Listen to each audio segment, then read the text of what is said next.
Venir sur la partie transport, donc au niveau qui a été présenté tout à l'heure par Mathieu Berger.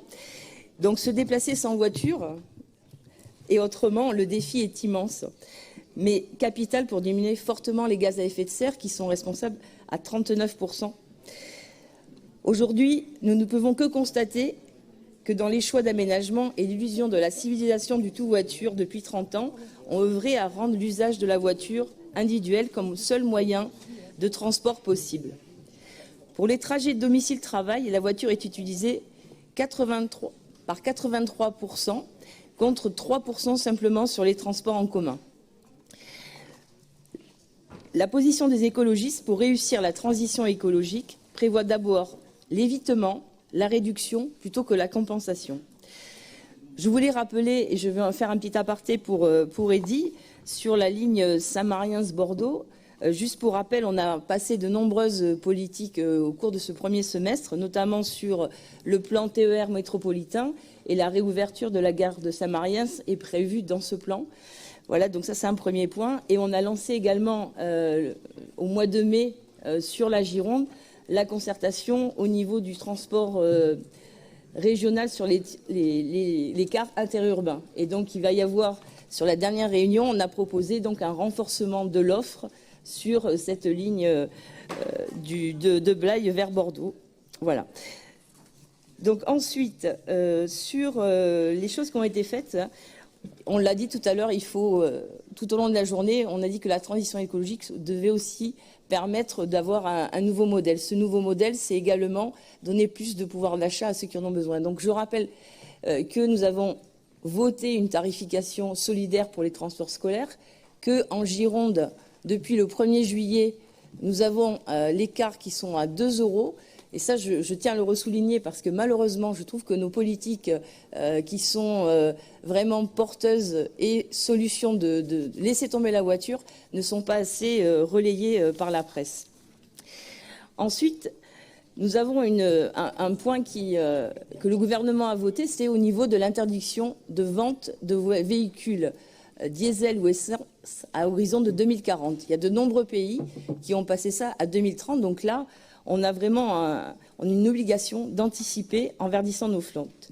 Mais je tiens à attirer l'attention sur la vigilance, parce qu'à ce jour, par exemple sur les cars, mais il y en a très peu qui existent, qui utilisent l'hydrogène pour 2 raisons. C'est parce que le marché n'est pas encore très fort, et on a un problème de capacité des réservoirs d'hydrogène pour l'autonomie.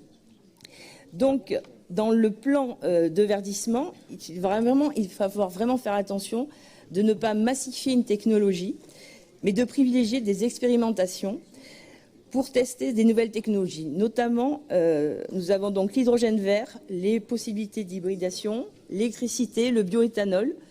Comme ça va nous permettre d'avoir des données précises. Et surtout, puisque nous avons des renouvellements de délégations de services publics pour les cars interurbains, quand on leur demande un pourcentage de verdissement de la flotte et que la flotte, je rappelle, c'est 5500 cars au niveau de la Nouvelle-Aquitaine, on ne va pas pouvoir demander aux prestataires de pouvoir verdir leur flotte d'un coup, mais d'y aller progressivement pour ne pas les bloquer non plus. Donc pour aller plus loin, nous souhaitons que l'ensemble des politiques régionales de transport privilégient les solutions les plus efficientes, à savoir le gain sur les gaz à effet de serre à l'investissement. Un petit propos sur le transport aérien. Je rappelle que le transport aérien est le transport qui est le plus polluant par rapport à la personne transformée.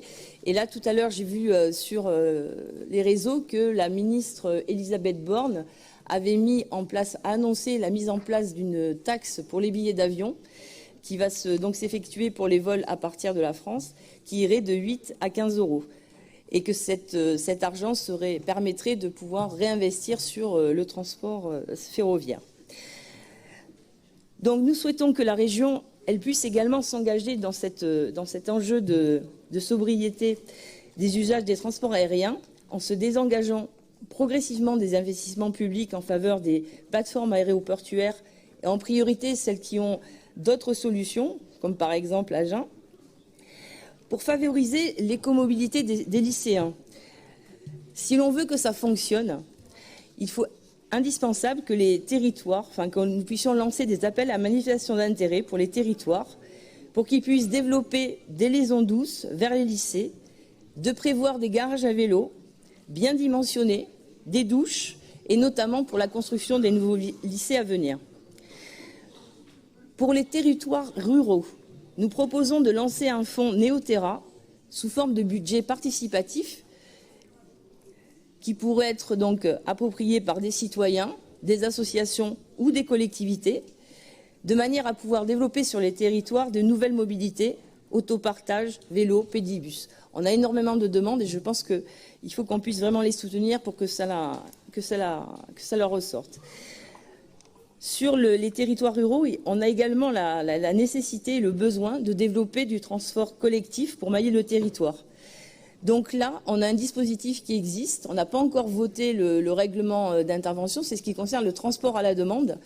Et donc là, c'est aussi, je pense, vraiment une responsabilité de la région de pouvoir augmenter ces enveloppes pour le transport à la demande, qui sont de véritables solutions pour les territoires et qui permet aux gens de pouvoir profiter des liaisons TER ou interurbaines des cars de la région. On a un point également dans Néoterra, c'est le plan de déplacement des entreprises qui est important.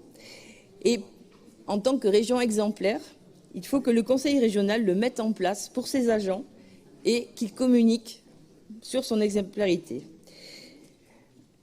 Bien qu'on ne soit pas sur une compétence régionale, la région doit continuer à se montrer volontariste pour le développement des dessertes ferroviaires de marchandises.